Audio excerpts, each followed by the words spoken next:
नमस्कार मित्रांनो, मराठी बोली या चॅनलमध्ये तुम्हा सगळ्यांचं स्वागत आहे. तर आज आपण बाई तुझा आशीर्वाद या मालिकेचा आजचा 18 जुलैचा भाग खूपच सुपर डुपर धमाकेदार आणि मजेदार झालेला बघणार आहोत.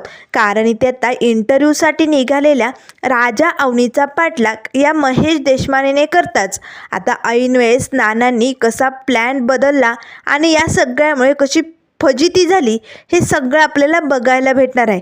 तर आजच्या भागामध्ये सुरुवातीलाच आता राजा घरी आलेला असतो तेव्हा तो घरात डोकावून बघू लागतो. अवनी मॅडम कुठे दिसत नाही.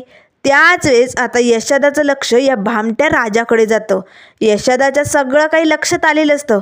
मोठाले डोळे करून यशोदा आता याच्यावरती फायरिंग करणार. तेच दरवाजात अवनी येते. राजा सरक. राजा बाजूला हो. राजा आता इकडनं तिकडनं दरवाज्यात होऊ लागतो. मॅडम जा, तुम्ही आधी जा. अवनी आता पटकन देवाऱ्यासमोर येते आणि देवीआईला हात जोडते. देवीआई, आज माझा पहिला इंटरव्ह्यू आहे, सगळं काही ठीक होऊ दे असे म्हणत आता अवनीने देवीआईची प्रार्थना केलेली असते. तेव्हा लगेच राजा म्हणू लागतो, धन्या हा काय विषय आहे, नेमकं जायचं आहे कुठे तुझ्या वहिनीला. त्यावर लगेच अवनी म्हणू लागते, राजा तुला माहिती. त्यावर धन्या म्हणू लागतो, राजादा वहिनींना इंटरव्ह्यूसाठी कॉल आलाय आत्ताच. त्यावर लगेच राजा लय खुश होतो. अरे बापरे, हे कधी झालं आणि कसं.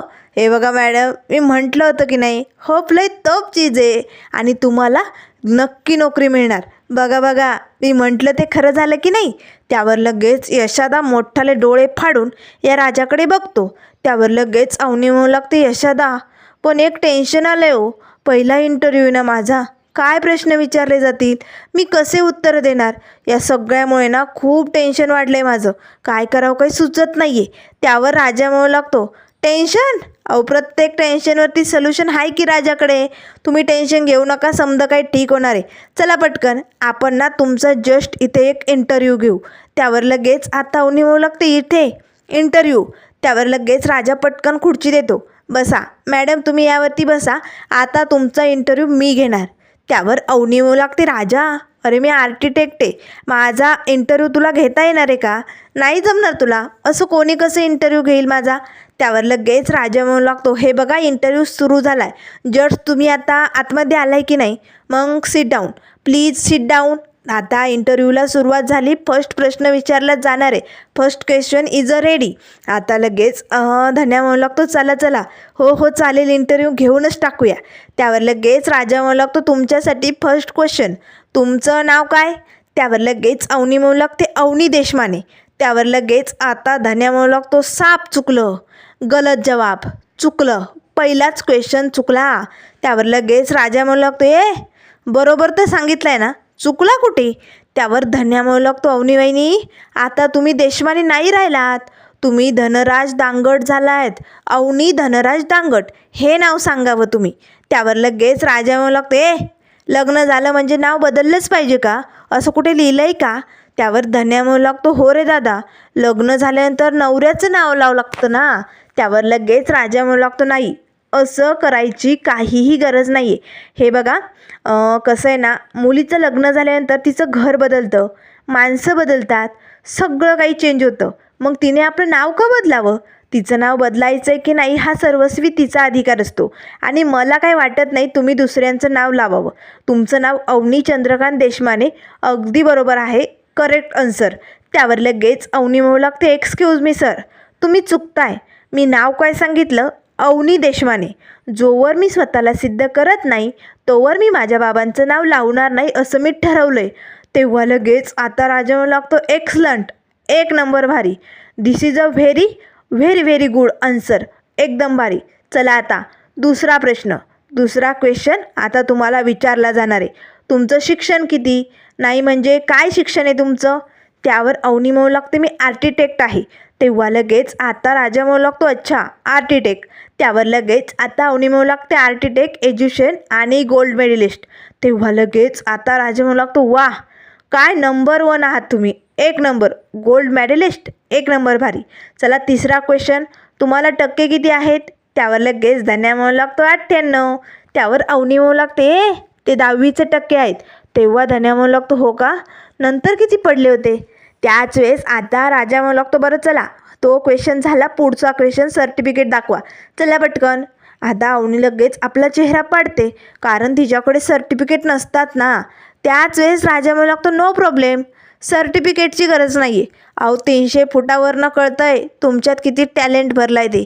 अहो मॅडम, तुम्हाला ना आता नोकरी भेटणार म्हणजे भेटणार, तुम्ही काळजी करू नका, तुम्ही आम्हाला लय आवडलात. त्यावर अवनी म्हणू लागते, काय? त्यावर राजा म्हणू लागतो, म्हणजे तुमचं शिक्षण, तुमची ही जी क्वालिफिकेशन आहे ना, ती आम्हाला खूप आवडली असं म्हणायचं आहे. तुम्ही नोकरीसाठी रेडी आहात ना? तुम्हाला आमच्याकडे काम करायला आवडेल ना? किती पगार घ्याल तुम्ही? अवनी आता जोरजोरात हसू लागते. राजा, आर्किटेक्टचा इंटरव्ह्यू असा नसतो रे. अरे इंटरव्ह्यू घेणारा माणूस खूप प्रश्न विचारतो, लगेच असा पगार किती घेणार असं थोडी असतंय. त्यावर राजा म्हणू लागतो, अवनी मॅडम, अहो इंटरव्ह्यू घेण्यासाठी प्रश्न विचारायला टाईमपास कशाला करायचा? आपल्यासारख्या हुशार माणसाला टाईमपास करायला आवडत नाही. आणि बघा, तुम्हाला तुमचा इंटरव्ह्यू भारीच जाणार. भारी वाटलं की नाही? त्यावर अवनी म्हणू लागते, राजा, अरे माझं टेन्शन दूर व्हावं म्हणून हे समज केलं ना तू? मला माहिती आहे. बरं चल, मी आवरून येत्या. आता लगेच पटकन अवनी आतमध्ये जाते. तेव्हा धन्या आता लगेच यशोदाकडे बघतो. यशोदा, काय जादू केली रे तू? तू तर लय मोठा माणूस आहे. डायरेक्ट वहिनीसाठी इंटरव्ह्यू, ते पण तुझ्या नावावरनं. बापरे, काय ओळख आहे यशोदा तुझी. तेव्हा यशोदा म्हणू लागते, ए गप्प बैसा. त्यावर आता राजा म्हणू लागतो, धन्या, अरे आपला यशोदा मोठा माणूस आहे, साधासुद्धा नाही आहे. त्यावर लगेच आता धन्या पुन्हा काय बोलणार, ते यशोदा भडकतो, ए धन्या, जा ना, जा अभ्यास कर, तिकडे डोकं लाव, चल निघ इकडनं. आता लगेच राजा म्हणू लागतो, हो हो मलाही काम आहे, मी जातो हा. त्याच वेळेस यशोदा त्याचा हात पकडतो, त्याला बाजूला खेचतो. ए राजा, काय चालू आहे? काय चाललंय मला कळायला हवं. तेव्हा राजा म्हणू लागतो, मलाच कळत नाही आहे, पावसाचं नेमकं काय चाललं आहे. पाऊस पडायला हवा पण पडत नाही. त्यावर यशोदा आता लय भडकतो, ए विषय भरकटू नको हा, खरं खरं सांग, काय आहे इंटरव्ह्यूचं? काय सुरू केलं आहे नवीन खूळ? राजा, आता डोक्याला ताप देऊ नको, काय चालू आहे खरं खरं सांग. त्यावर राजा म्हणू लागतो, ए यशोदा, अरे तू काही झालं की माझ्यावरती आळ का घेतो? काय चाललंय मला कुठे माहिती? त्यावर आता यशोदा म्हणू लागतो, काय कसं चाललंय हे मला सांग, नाहीतर तुझी खेर नाही आहे. हे इंटरव्ह्यू देण्याचं काय मध्येच? त्यावर राजा म्हणू लागतो, यशोदा, अरे कशाला हायपर होतोय? अरे होप लय तोप चीज असते. आणि अवनी मॅडम इंटरव्ह्यूसाठी चालल्यात ना, तेवढ्यात अण्णा घरात येतात. काय काय बोलला तू? त्यावर राजा म्हणू लागतो, अहो अण्णा, तुमची सुनबाई इंटरव्ह्यू देण्यासाठी निघाली. त्यावर लगेच अण्णा म्हणू लागतात, म्हणजे सुनबाईला नोकरीला लावायचं आहे, तिला पुढे शिकवायचं नाही? अरे तिला शिकवायचं सोडून इंटरव्ह्यूला काय पाठवतोय तू? तिच्या पैशावरती तुला उड्या मारायच्या आहे का? तिला नोकरीला लावून तुला तिच्या पैशावरती मजा मारायच्या का? त्यावर राजा म्हणू लागतो, हो अण्णा, घरातले समधे मोठे माझ्याच अंगावरती काय येतात? मला ना कळतच नाही आहे, असं काय बी नाही आहे. त्यावर अण्णा म्हणू लागतात, एक गोष्ट लक्षात ठेव राजा, जर सुनबाईच्या पैशावरती खाण्याची तू मजल केली ना, जर मजा मारण्याचा प्रयत्न केला ना, तर या धोंड्याशी गाठ्या, लक्षात ठेव. अण्णा आतमध्ये निघून जातात. तेव्हा लगेच यशोदा म्हणू लागतो, ए तुझं कानफाड फोडी ना, खरं खरं बोल, या कंपनीत हे जे इंटरव्ह्यू घ्यायचं ठरवलं आहे ते खरं आहे का खोटं आहे? नोकरी खरी आहे ना? राजा, खरं खरं बोल. त्यावर राजा म्हणू लागतो, नाही, खोटं आहे सगळं, पण अवनी मॅडमचा कॉन्फिडन्स वाढवण्यासाठी करतो यशोदा. त्यावर यशोदा म्हणू लागतो, साप खोटं, पुन्हा खोटं. अरे राजा, खोट्याला जास्त वेळ सीमा नसते रे. राजा, तुला कळत नाही, तू खोटं बोलून त्यांचा विश्वासघात करतोय राजा. त्यावर लगेच राजा म्हणू लागतो, अण्णा आले. अण्णा, काय आणले ते? त्यावर अण्णा म्हणू लागते, दे, तुला काय करायचं आहे? तेवढ्यात सुनबाई येते. त्यावर लगेच आत्ता अवनी म्हणू लागते, अण्णा, आज माझा इंटरव्ह्यू आहे, मी निघते बरं का. तेव्हा अण्णा म्हणू लागतं, जा जा, इंटरव्ह्यू दे, पण पोरी, अगं तुला अजून शिकायचं नाही का? त्यावर अवनी म्हणू लागते, अण्णा, शिकेन की मी, पण जॉब करून शिक्षणही चालू ठेवेल. त्यावर अण्णा म्हणू लागतात, मग चालेल. बरं धर, हे बघ, माझी लक्ष्मी आहे ना, असं कुठल्या शुभ कामाला निघालं की असं हातावरती दही साखर द्यायची. आज जर लक्ष्मी असती तर हे दही साखर तिनेच दिलं असतं. धर पटकन, तुझं काम यशस्वी होईल, तुझा इंटरव्ह्यू चांगला जाईल आणि तुला नक्की नोकरी मिळेल. आता अण्णांनी ते दहीसाखर आपल्या सुनबाईच्या हातात टेकवलेलं असतं. आता ते दहीसाखर खाताच पटकन अवनी आता अण्णांचा आशीर्वाद घेते, यशोदाचा आशीर्वाद घेते. तेव्हा अण्णा म्हणू लागतात, ऑल द बेस्ट सुनबाई, खूप खूप आशीर्वाद, ऑल द बेस्ट. आता लगेच यशोदा काही बोलणार, तेच राजा म्हणू लागतो, चला चला यशोदाचे बे आशीर्वाद पोचले, चला पळा पळा, उशीर होईल आपल्याला. राजा आणि अवनी गाडीजवळ येतात. तेव्हा अवनी म्हणू लागते, राजा अरे मी पर्स विसरले की, मी पटकन पर्स घेऊन येते. आता राजा आणि अवनी गाडीवरती इंटरव्ह्यू देण्यासाठी निघालेले असतात. अवनीला गाडीवरती बसणं जमत नाही. ती राजाच्या खांद्यावरती हात ठेवते. राजा मात्र खूप खुश असतो. तर त्यानंतर इकडे आता या दत्त्याने महेश देशमानेला आता ही सगळी कागदपत्रं दाखवलेली असतात. तेव्हा महेश म्हणू लागतो, ए बिनडोक माणसा, अरे या पंतरवाड्याचं मी काय करू? ही रद्दी घरी नेऊन काही उपयोग नाही आहे. अरे यात तुमचं नावच नाही आहे. ते घर तुमचं आहे हे कुठे लिहिलं आहे? अरे ते घर तुमच्या नावावरच नाही आहे, मग ते तुमचं कसं होणार आहे? त्यावर लगेच दत्त्या म्हणू लागतो, ज्युनियर देशमाने, आमचं नाव जरी नसलं ना तरी त्या दोंड्याचं तरी कुठे नाव आहे? तरी पण तो त्या घरावर बळका मारून बसलाय की नाही? आम्ही खरं सांगतो, आईच्या रक्ताची शपथ घेऊन सांगायलोय, ते घर आमचंच आहे, पण धोंड्याने बळकवलंय हो. आम्हाला आमचं घर मिळवून द्या, काहीतरी करा ना देशमाने. त्यावर लगेच आता महेश म्हणू लागतो, ए अक्कल शून्य माणसा, अरे घर बळकवण्यासाठी स्वतःच्या नावावरती लागतं. उगस नाव ना गाव आणि चाललाय कागद घेऊन, चल ठेव तुझ्याजवळ. तेवढ्यात लगेच आता रस्त्याने अवनी आणि राजा चाललेले असतात. महेशचं लक्ष नसतं, पण या दत्त्याचं लक्ष त्या दोघांवरती पडतं. दत्त्या लगेच महेशला कुणातो, बघा बघा तुमचा तो वर जावई देशमानेंचा एक नंबरचा फालतू फटीचर राजा, आणि ती श्रीमंत घराण्यातली ती तुमची बहीण एकदम श्रीमंती सोडून या फटीचर ड्रायव्हर बरोबर लग्न करून इकडे मजा मारते. आता महेशला राग येतो. अवनी आणि राजा आता त्यांच्या गाडीजवळनं पुढे जातात. आता अवनीने राजाच्या खांद्यावरती हात ठेवलेला असतो. हे सगळं बघून आता महेशचा राग खूप चढतो. तेव्हा दत्त्या लगेच ते कागदपत्र महेशच्या हातात देतो. साहेब हे ठेवा तुमच्याकडे, तुमच्या बहिणीला घेऊन जायचंय ना, विचार करा. आणि माझं गिफ्ट आणलंय का? आता महेश पटकन गाडीतनं एक बॉटल काढतो आणि या दत्त्याच्या हातात टेकवतो. तेव्हा दत्त्या म्हणू लागतो, तीच ब्रँडेड परत? अहो दुसरी आणायची ना. त्यावर महेश म्हणू लागतो, ए लागत नसलं तर मी घेऊन जाईल. तेव्हा दत्त्या म्हणू लागतो, चालेल, ती पण भारी होती, चालेल हां, पुन्हा दुसऱ्यांदी ना वेगळी आणा, चला मी येतो. आता महेश खूप भडकलेला असतो. रागाच्या भरात पटकन महेश गाडीत बसतो आणि राजा आणि अवनीचा पाठलाग करू लागतो. तर राजा आणि अवनी इकडे येणे कन्स्ट्रक्शन कंपनीसमोर येऊन उभे राहतात. अवनी आता एकटक या कंपनीकडे बघू लागते. तर त्यानंतर इकडे आता पानूच्या गॅरेजमध्ये पानूचं काम चालू असतं. तेवढ्यात त्याला एक कॉल येतो. तो फोन उचलतो. तर आता बाल विकास एज्युकेशनमधनं एका मुलीने कॉल केलेला असतो. सर तुम्हाला डोनेशन हवं आहे का? मी बाल विकास एज्युकेशनमधनं बोलायले. त्यावर लगेच आता पाण्या मात्र सटकतोय. तू रोज रोज आवाज बदलशील आणि मला फसवशील. मला काय बिनडोक समजतेस का तू? पाहिले तुझ्या डोक्यात असं काहीतरी घाले ना, पुन्हा हे आवाज वेगवेगळे गेटअप करायची तुला गरज पडणार नाही. तेव्हा लगेच आता ती मुलगी म्हणू लागते, सर तुमचा काहीतरी गैरसमज होतोय का? तेव्हा लगेच पाण्या म्हणू लागतो, गैरसमज नाही, मोठा समज झालाय. पाहिले तू माझ्या समोर ये, आता तुला दावतो मी. नाही तुझ्या डोक्यात पाना. त्याच वेळेस समोर आता पायली दिसते. पानू तू माझं नाव घेतलं जानू. तेव्हा आता पाण्याला धक्का बसतो. अरे बापरे, हे काय? हे पाहिले तू इकडे, मग ही पोरगी कोण आहे? त्यावर पायली म्हणू लागते, असेल कोणी बी छपरी, घाल तिला 100 शिव्या आणि कर फोन कट. त्यावर लगेच आता पाण्या मात्र डोक्याला हात लावतो. अरे बापरे, म्हणजे खरंच डोनेशनसाठी कॉल आला होता. तेव्हा आता पाण्या बाजूला जातो. सॉरी मॅडम, ते एका पोट्टीमुळे ना. त्यावर लगेच त्या मॅडम म्हणू लागतं, शटअप.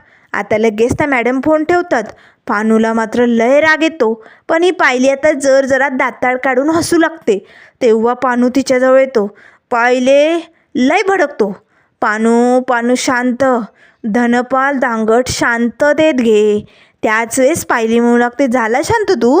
त्यावर लगेच पाण्या म्हणू लागतो, ऐक पायले, आता मी तुला जगाची एक फॉलिसिपी सांगतो, ती नीट कान उघडे ठेवून ऐक.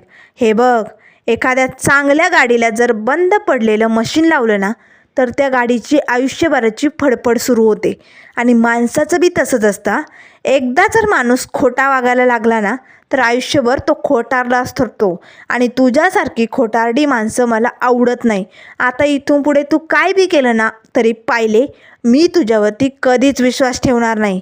मग ते खरं असू दे नाहीतर खोटं असू दे. चल निघ इकडनं. पुन्हा तुझं थोबाड इकडे दाखवायचं नाही. चल निघ इकडनं. पायलीला मात्र खूप रडायला येतं. तिला खूप वाईट वाटतं. तिकडनं आता ती निघून जाते. तर त्यानंतर आता इकडे यने कन्स्ट्रक्शन बाहेर अवनी आणि राजा उभे असतात. त्यांचा पाठलाग करत आता महेश तिथपर्यंत पोचलेला असतो. आता महेशला माहिती असतं की हे नानांचं ऑफिस आहे म्हणून. महेशला तर धक्का बसतो, इथे हे सगळं काय चालू आहे. त्याच वेळेस आता लगेच अवनी म्हणू लागते, राजा ही कंपनी नवी उभी गेली आहे का? अरे बघ ना, बोर्ड पण आत्ता चिकटवल्यासारखं वाटतोय. असं छोटंसं आहे का हे ऑफिस? मला इकडे नोकरी मिळेल का? नाही म्हणजे माझ्या जोगं काम असेल काही ते. तेव्हा राजा म्हणू लागतो, असणार मॅडम, नक्कीच असणार. तुम्ही थांबा इकडे, मी आतमध्ये जाऊन बघतो बरं का. त्यावर अवनी म्हणू लागते, राजा तू कशाला? माझा इंटरव्ह्यू ना. त्यावर राजा म्हणू लागतो, हे बघा मॅडम, तुम्ही इंटरव्ह्यूवर फोकस करा. अहो कसं आहे ना, तुम्ही त्यावरती लक्ष द्या. ही लुटूपुटूची कामं करायला राजा आहे की. राजा आता आतमध्ये येतो. अवनी बाहेरच उभी असते. महेश एकटक अवनीकडे बघत असतो. त्याच वेळेस आता आतमध्ये नाना एकदम मस्त सूट बूट घालून तयार झालेले असतात. पण या असल्या कपड्यांची नानांना सवय नसते. तेवढ्यात राजा येतो. नाना कसले जबरी दिसायला तुम्ही, तयारी झाली ना? तेव्हा लगेच नाना म्हणू लागतात, राजा राजा कसं दिसतंय हे, मला जमेल का? त्यावर राजा म्हणू लागतो, जमणार, बसा खुर्चीवरती. प्रश्न सांगा मला, काय काय विचारणार आहात? तेव्हा नाना म्हणू लागतात, हो मी समद पाठ केलं आहे. तुमचं नाव काय ते सांगा. तुमचं शिक्षण काय ते सांगा. तुम्ही कुठे राहतात ते सांगा. तुम्हाला आमच्याकडे नोकरी करायला आवडेल का ते सांगा. तुम्ही पगार किती घेणार ते सांगा. तेव्हा राजा डोक्यालाच हात लावतो, हो नाना हे सांगा ते सांगा, काय लावलं आहे तुम्ही? हे बघा तुम्ही ना चव घालू नका नाना.